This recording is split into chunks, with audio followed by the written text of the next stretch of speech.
Искреноста е нешто за кое што размислувавме пред 3 недели кога проповедав последен пат.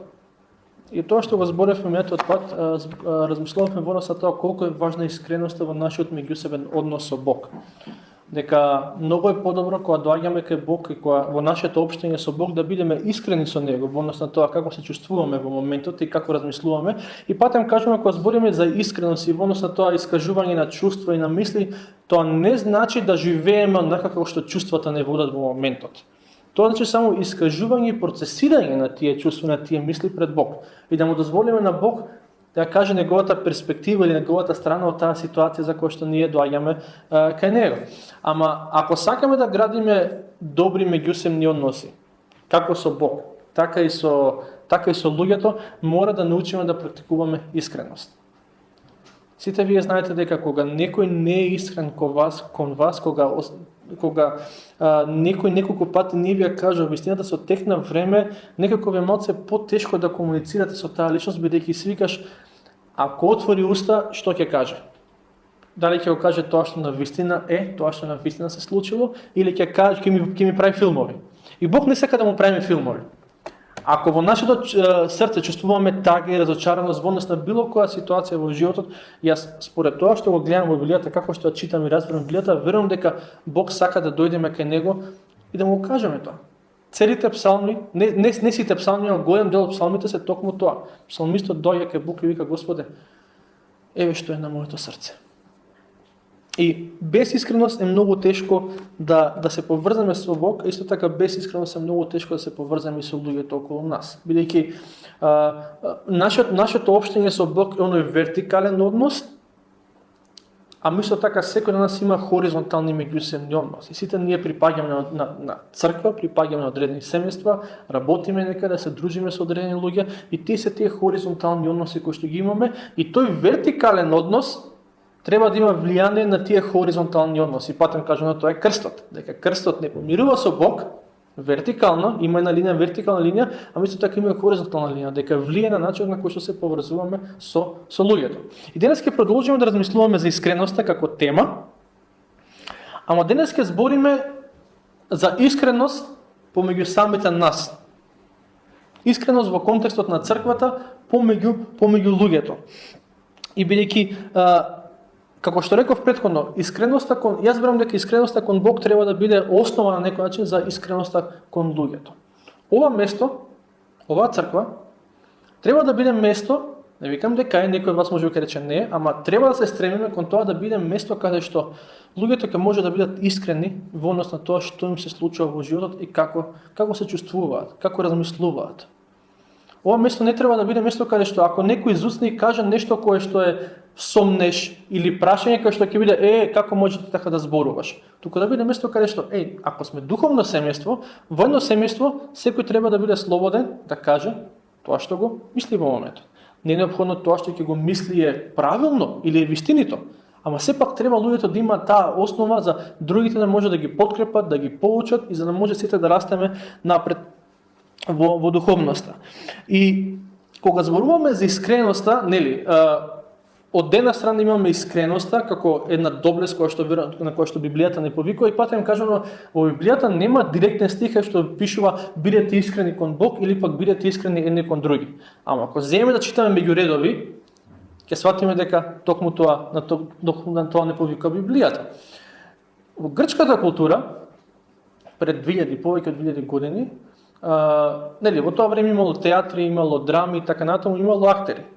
И за актерите во тоа време се користил еден збор кој што денеска се користи во сосема поинаква конотација, во сосема поинаков контекст. Денеска, особено вие кои што знаете англиски барем малку, знаете дека зборот хипокрит денеска кој ќе го спомне некој, дури веќе во македонскиот речник малце по малце се користи, значи некој кој што е лицемер. Во тоа време, во грчката култура, зборот хипокрит се користел за актер, не за лицемер. За актер кој што, например, има одредена драма, има одредена представа, има, не може за секој лик во представата да платат актер за да глуми, имате актер кој што во оваа сцена е еден лик, во другата сцена е друг лик. Става поинаква маска и е поинаков лик во самата драма. Тие актери ги нарекувале хипокрити. денеска викаме лицемер, ама во тоа време да бидеш хипокрит, на некој начин дури може би било пофалба, затоа што си актер кој што може да глуми повеќе ликови. Секој пат кога не практикуваме искреност, како кон Бог, така и кон луѓето во нашиот живот, ние одиме на таа страна на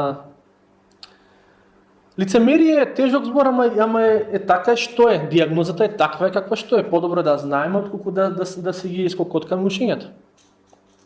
Секој еден од нас е во искушение од време на време да се представува пред другите онака како, не онака како што навистина сме, туку онака како што сакаме другите да мислат за нас. И во 23 глава од Матеј,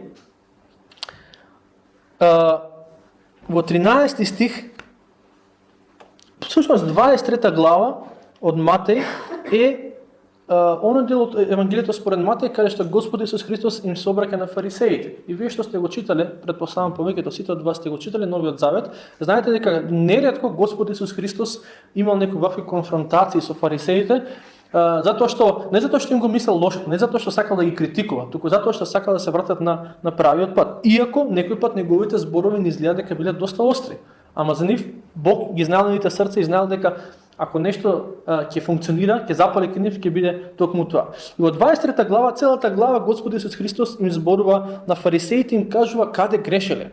И во 13 стих зборува, нели, осуда, тешко вам книжници фарисеи, после 14 тешко вам, неколку стихови таму започнуваат со тешко вам, ама во 13 стих, 23 глава вика тешко вам книжници и фарисеи, лицемери. Грчкиот збор, кој што го користи Господ Исус Христос. Мислам, грчкиот, не го користи од грчкиот, не зборот грчки, ама во грчкиот превод, зборот лицемери е зборот хипокрити. Ако може слободно да го преведеме овој збор денес, кај тешко вам книжници и фарисеи, вие кои носите маски. Не вие кои се носите маски само моментално за ковид, туку вие кои носите маски во стилот на дека се прикажувате како едни пред луѓето, а всушност нешто сосема поинако се случува во вашето срце. И иако никој од нас денеска не е фарисеј, ама ќе се сетите дека во Лука 12 глава, ќе отвориме Лука 12 глава, исто ќе прочитаме само еден стих, а многу важен стих.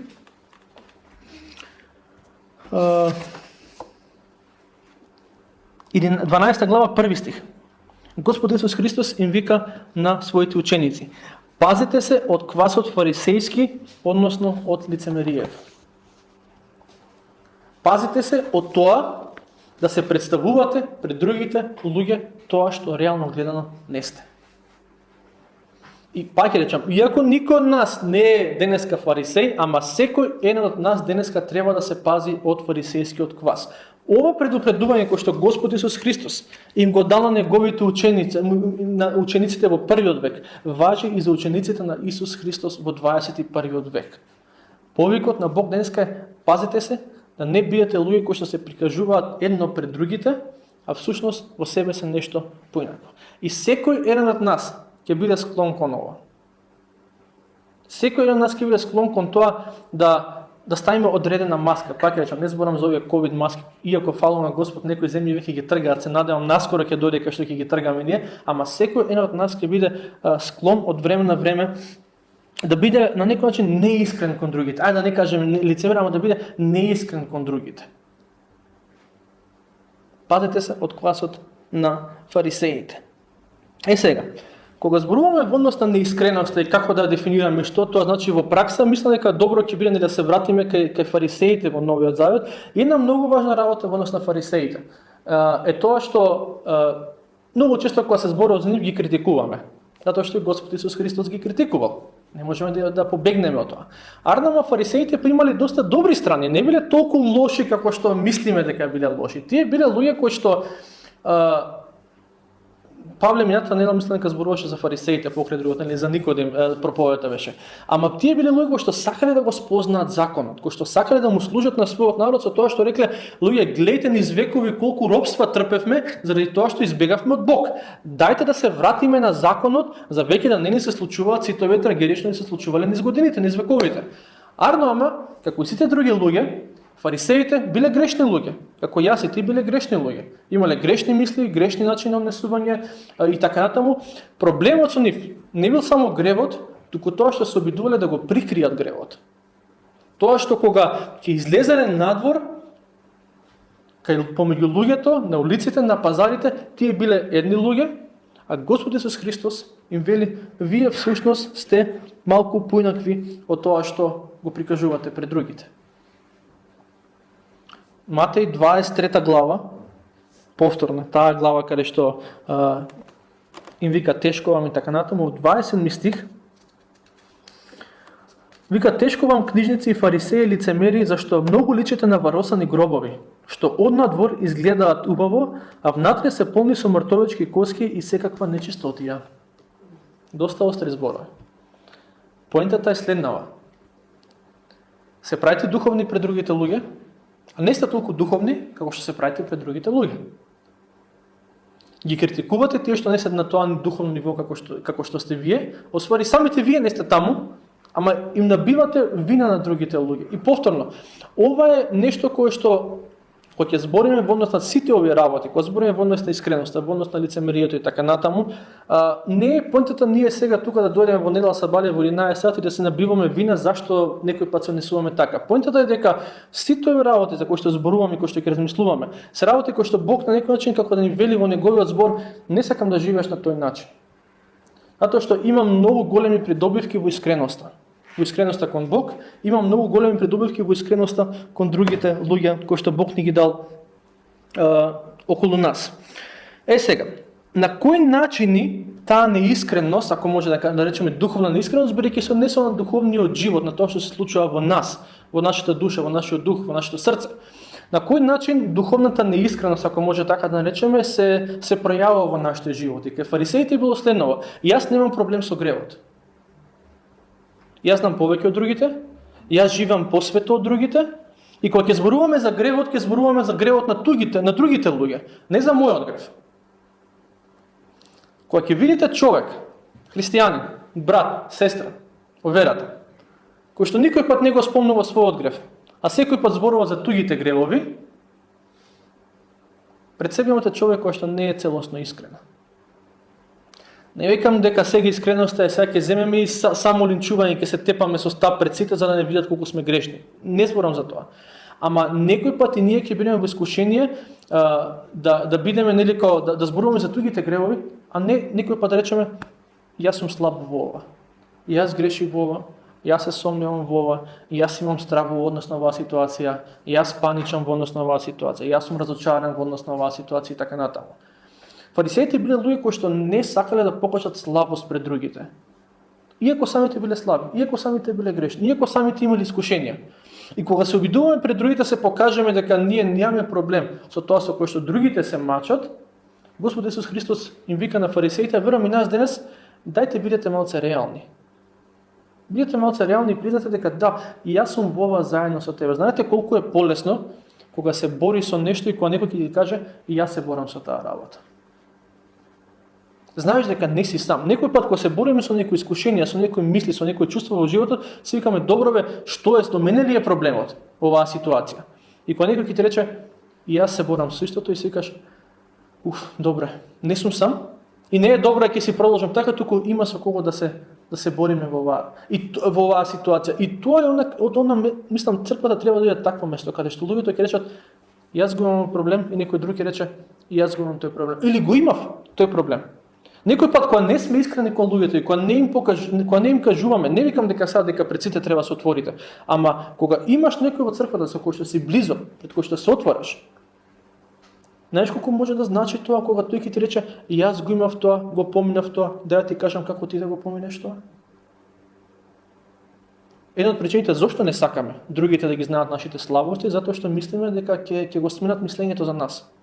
Ако му кажам дека имам страф или дека се сомневам или дека сум загрижен, што ќе мисли другиот за мене? Па нека мисли што сака.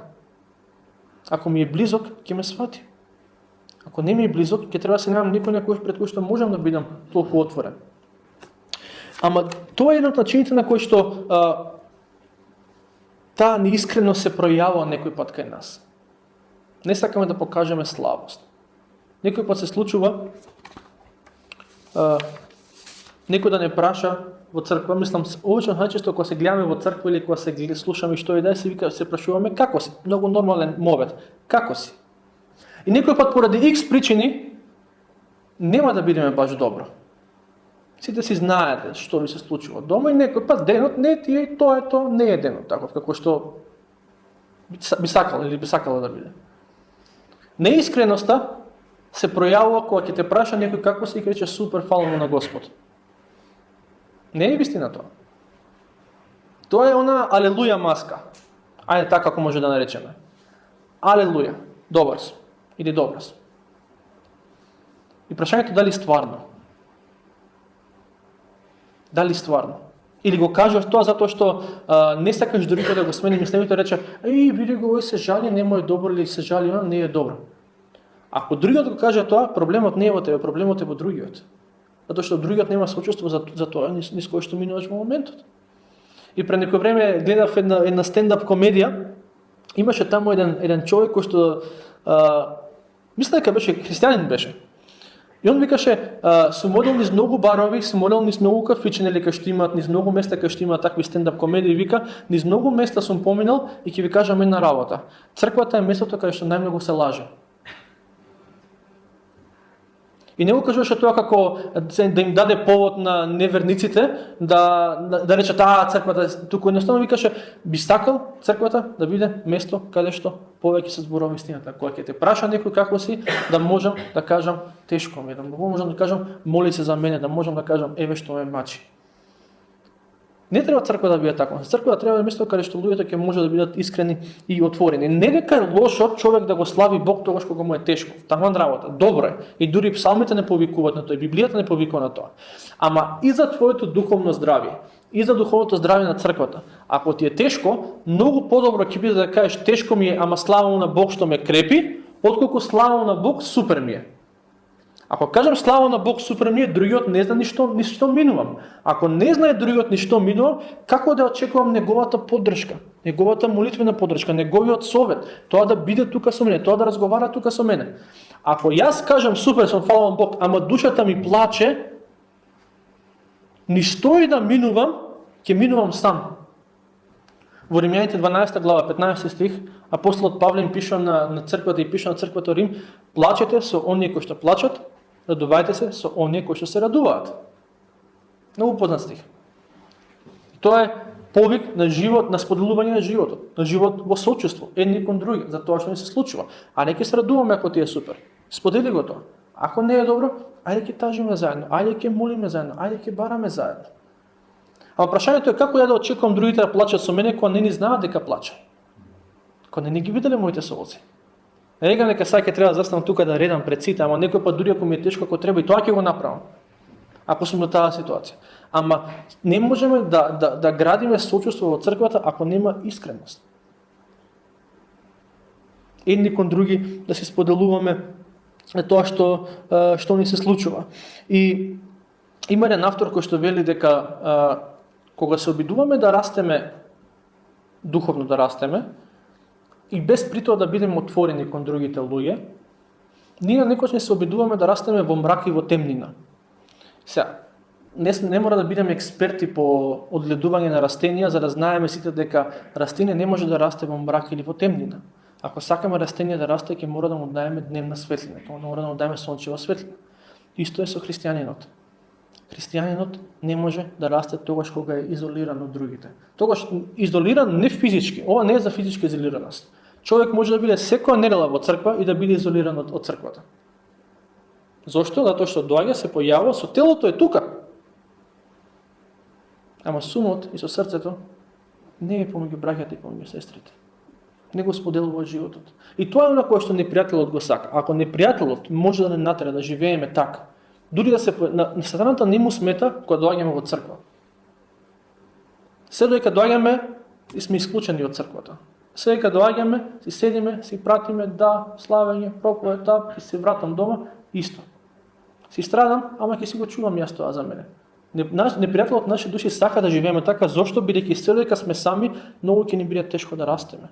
Многу ќе ни биде тешко да ги надминеме тие проблеми, тие искушенија, тие стравови, тие грижи кои што ги имаме во животот. И како и во Стариот, така и во Новиот Завет, многу јасно гледаме и читаме дека Господ не ја сака неискреност, ај така да кажам. И како и во Стариот, така и во Новиот Завет читаме за луѓе кои што не биле целосно искрени кон Бог, ама човековото срце и кон другите, ама човековото срце не се менува, човековото срце е исто до ден денешен. И ние може да бидеме во таа замка, да паднеме. Како што човековото срце не се менува, и е грешно, и е склоно кон неискреност, така па и Божјото срце не се менува. И е совршено, и е праведно, и не ја сака неискреност. И затоа Бог ни дал начини како да растеме. И кога зборуваме во однос на неискреноста, нели, што е решението за неискреност? Едноставно е, биди искрен. Нема тука некоја кој знае каква формула или кој знае каква математика. И не секој пат е лесно да бидеме искрени. За да можеме да се отворам пред тебе за тоа што ми се случува во животот, треба ти верувам. Не пали тоа, отвори се пред другите, биди искрен со другите само затоа што се христијани. Не, има нешто малце подлабоко околу тоа. И затоа не секој може да биде искрен со секого. Можеш да бидеш искрен со личноста на која што и веруваш. И некои луѓе во црквата можеби немаат таква личност и треба да најдат и треба да градат таков меѓусебен однос. Тие кои што имаат таква личност треба да продолжат и да практикуваат малку повеќе искреност, бидејќи не можеме да зборуваме за заедништво ако не зборуваме за искреност. Нема шанси. Невозможно е. Како и со Бог, така и со луѓето. И во 1 Јованово, например, 1 глава, 7 стих се вели дека ако имаме заедништво и општење со Бог, тогаш имаме заедништво и општење едни со други. Без искреноста заедништвото е невозможна мисија. Невозможна мисија. Во Ефесјаните 4 глава, 25 стих, апостолот Павле пишува: зборувајте си ја вистината еден на друг. Сега, ова зборувајте си ја вистината може да има многу значења, ама зборувајте си ја вистината еден на друг во контекстот на црквата не значи само ќе се цитираме стихови еден на друг. Да ти кажам Јован 3:16, ти кажам ми говори така натаму. Тоа е вистина, не дека не. Библијата е вистина и добро ако се цитираме. Зборувањето на вистината не значи само ако ти си ме повредил, ќе доам и ќе ти ја кажам вистината. Зборувањето на вистина покрај другото значи ќе ти го кажам тоа што се случува тука. Тоа што ме стега тука. Бидејќи тоа е дел од вистината. Вистината за мене. И тоа е, верувам, покрај другото повикот на овој стих. Тоа не значи дека секој пат кога некој има макар кога има проблеми или кога има грижа, дека некој треба сега да застане и пред сите да го каже тоа. Ако сметаш дека треба да го направиш тоа, направи го тоа. Никој не вика не. Многу пати сме имали од тука место луѓе кои што ќе речат: јас сакам да станам и сакам да кажам, молете се за оваа работа. И сме се молели за таа работа и треба да го практикуваме тоа. Ама ако некој рече: незгодно ми сега пред другите да застанам и да кажам што ми се случува, не мора да застанеш. Најди се некој на кој што можеш да му кажеш во црквата. Некој пат ќе биде некој од друга црква. И тоа не е лошо како за почеток. Дека ќе речеш: неам со некој од оваа црква толку близок однос да му кажам, ама имаме на друга личност која што сме многу блиски пријатели и пријателки, со неа споделувам. Само напред. Даваш да дојде момент кога што ќе можеш со некој од тука. И многу важно во целава ситуација, тоа што треба да го имаме на ум, не го зборам ова да сега секој во мотивацијата се во ова не е некој да ти ги знае твоите проблеми. Само тоа. Туку мотивацијата во се во ова е некој да ти помогне. Е да има блискост во црквата. Не викам сега бидете искрени кон луѓето во црквата и сега сите да дојдете и мене да ми кажете што ми се случува. Не ми е тоа поинтата на оваа проповед. Најди си некој на кој што можеш да му кажеш.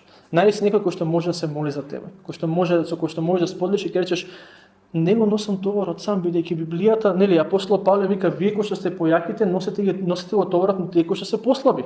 Или носете си го товарот еден на друг. Како ќе го носам товарот на некој, ако некој друг не ми каже дека има товар? И прашањето е: кои се придобивките од се во ова? Зошто да бидам искрен кон некој? Затоа што Бог ти дал семејство. Затоа што Бог не те оставил да го живееш христијанскиот живот сам. Ако идејата на Бог во однос на христијаните беше дека ние треба да го добиеме спасението, нели, со верата во смрт и воскресението на Господ Исус Христос, секој кој што верува во неговата смрт и воскресение има вечен живот.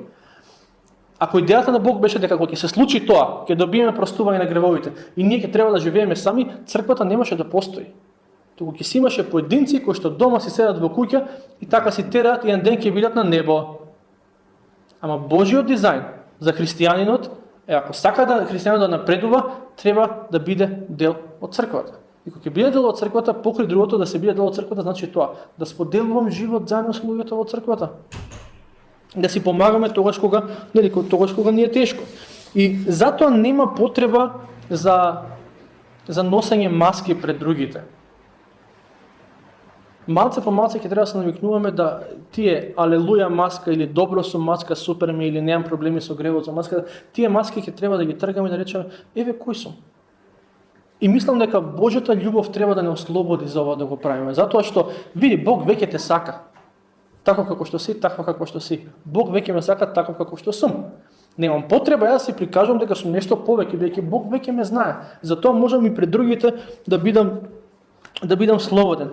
И во Изреки 28 глава 13 стих има еден познат стих кој што сигурно сте го прочитале, сте го слушнале, кај што вели дека оној кој ги прикрива своите гревови нема да напредува, а оној кој што ги исповеда ќе најде милост.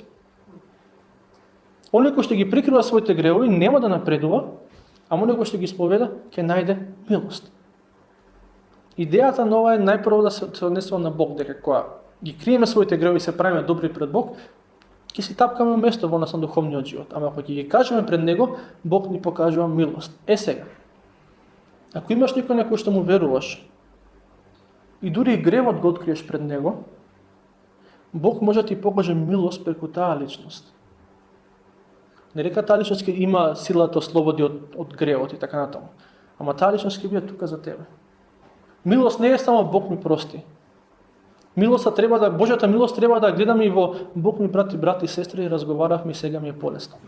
И тоа е Божја милост. Бог ми даде некој кој што се моли за мене. Тоа е Божја милост.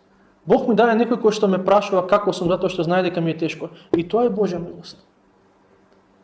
Од која се лишиме, доколку викаме не, нема другите што да знаат, јас ќе си терам сам, Господ знае што ми се случува мене. Абе знае, ама Бог ти вика сподели со тие кои што се дел од мојот народ. И се ова е добро, звучи интересно, предпоставам, звучи правилно, да, треба да правиме така, ама има еден многу важен момент на кој што треба да се обрне исто така внимание. Затоа што кога зборуваме за искреноста во црквата и кога зборуваме против лицемерието во црквата, има два аспекти. Едниот аспект е тоа дека треба да практикуваме, Библијата не повикува треба. Добро е да практикуваме, ако не практикуваш на твоја штета го правиш тоа и на своја штета јас го правам тоа. Ама добро е да практикувам искреност, ама во однос на црквата другиот аспект е дека тоа дека треба да црквата да се стреми да станува место каде што ќе има толку пријатна духовна атмосфера, каде што луѓето ќе бидат отворени да практикуваат искреност. Ние можеме до утре да цитираме библиски стихови за тоа колку е добро да се практикува искреност во црквата. Ако црквата не е место, ако не се чувствуваш дека можеш на некој да му се отвориш во црквата, џабе, ниту еден стих нема да те убеди. Џабе. И затоа духовната атмосфера во црквата зависи од секој еден од нас. Од тебе и од мене. И нешто на кое што со Божја помош ќе треба да се стремиме и да напредуваме и да растеме, како се однесуваме кон луѓето кои што ни се отвараат, кои што се искрени кон нас. Ако црквата е место каде што луѓето кои што ќе речат, знаете што браќа? Не знам дури Господ дали е добар веќе кон мене. Не е тешко ме да почувствувам неговата добрина, тешко ми е. Толку работи ми се случи во животот што веќе си викам Господе, окей, добар си, ама некако моментот не чувствувам дека си добар кон мене. Иако звучи богохулнички, отворете некој од псалмите, ќе видите дека токму тоа го пише во Библијата. Ако некој дојде толку искрено да се исповеда да рече, вака како се чувствувам, и другите му речат, неверник, како може така ти да зборуваш? Тогаш црквата не е пораснала доволно. И црквата не е спремна за некој да дојде и да биде искрен во неа. Ако некој дојде и долги години доаѓа на пример црквата или некој недели месеци доаѓа во црквата и вика: "Абе, знаете што? У последно време размислувам и свикам, дали Господ воопшто постои? Да не се управа овие што викаат дека се настанало од ништо и дека имало се некој Биг Бенг и така натаму, па Господ не ни постои воопшто и дека животот е едноставно сует. Едноставно ќе се отидеме еден ден од овој свет и кој знае кај ќе отидеме, може и веќе нема да постоиме." Некои од вас се соочувале со вакви мисли. И јас сум се соочувал со вакви мисли. Не знам, може би поедин сме со ова. Знам дека сум правил овој со други луѓе кои што се викаат: "Јако се ова што го правиме ние овдека, на крај заврши и на крај ја го посвети животот и на крај ништо не видно од тоа." Човек треба да биде отворен во црква, мислам, црква треба да биде место каде што човек може да биде отворен и тоа да го каже. И другите речат: "Хајде ќе се молиме, хајде ќе размислуваме, хајде ќе разговараме." Па нели си го почувствувал Господ како работи во твојот живот? Од што се ти избави во живот? И така натаму. Ама човек треба да биде, црквата треба да биде место каде што луѓето ќе може да бидат отворени, да прашуваат, да се исповедаат, па дури ја би рекол и да се сомневаат. Подобро е човек да се сомнева тука, отколку да се сомнева на интернет и таму некој друг што ќе му полни главата. Подобро е човек тука да се сомнева, отколку да се сомнева пред луѓето кои што му се пријатели, а не се дел од црквата. Црквата треба да има капацитет, и има капацитет да го усмери, да ја усмери таа личност во правилната насока. За луѓето од светот не сум баш сигурен дали го има тој капацитет. Ама затоа верувам дека повикот во однос на целава ситуација е двостран. Да работиме кон тоа, да ги прифаќаме луѓето со нивните борби, со нивните искушенија, со нивните прашања, со нивните сомнежи. И кога црквата ќе биде такво место каде што луѓето ќе може да се отворат во однос на овие работи, исто така после тоа секој од нас ќе му биде полесно да каже: "Луѓе, еве ништо минува во животот. Еве што ми се случува." И тоа да биде за изградба на Божиот народ и да биде за Божја слава. И секој пат кога се обидуваме и практикуваме искреност пред Божиот народ, кога ги симнуваме маските пред Божиот народ, пред браќите и сестрите, ние всушност го живееме христијанскиот живот според Божиот дизајн. Бидејќи Божиот дизајн за христијанин, за тебе и за мене е живот во црквата, живот во заедништво. А без искреноста заедништвото не е тоа. И секој пат кога викаме: "Господе, јас ќе ти верувам во ова што го правиш, ќе се обидам да градам меѓусебен однос со некој, да можам да и верувам на таа личност и да можам да практикувам искреност пред таа личност." Ние не се отвараме само пред таа личност. Ние се отвараме пред Бог, бидејќи тоа е Божиот дизајн. Таа личност не е Бог, ама Божиот дизајн е дека сака Бог да живееме во заедништво. Сака Бог ова место или овој народ да биде народ кај што луѓето ќе не мора да ти го знам секој детал од животот и ти не мора да ми го знаеш секој детал од животот. Ама да се познаваме доволно за ќе речеме утре: "Да, ние сме семејство", да го мислам тоа. А не да бидеме семејство раштркано, семејство како некој имам чичко кој што живее некаде во странство, јас сум семејство со него, ама врска немам што прави во животот. Некој пат во црквата тако е семејството. Како да живееме на различни земји во светот и се слушаме од време на Zoom, се прашуваме: како си, што има кај вас?" Толку помина. Божиот дизајн за црквата не е тој. Божјата намера за црквата не е тоа. Божјата намера за црквата е црквата да биде место каде што луѓето ќе може да се бидат искрени, отворени едни кон други, не само за да се ги знаат проблемите, туку за да си помогнат во проблемите. За да може да се молат, да може да се стапуваат и да можат да напредуваат во верата. И нека даде Бог да бидеме таква заедница. Не викам дека сме таква, ама верувам дека има потенцијал да бидеме таква. Не од нас потенцијал, тој потенцијал е од Бог.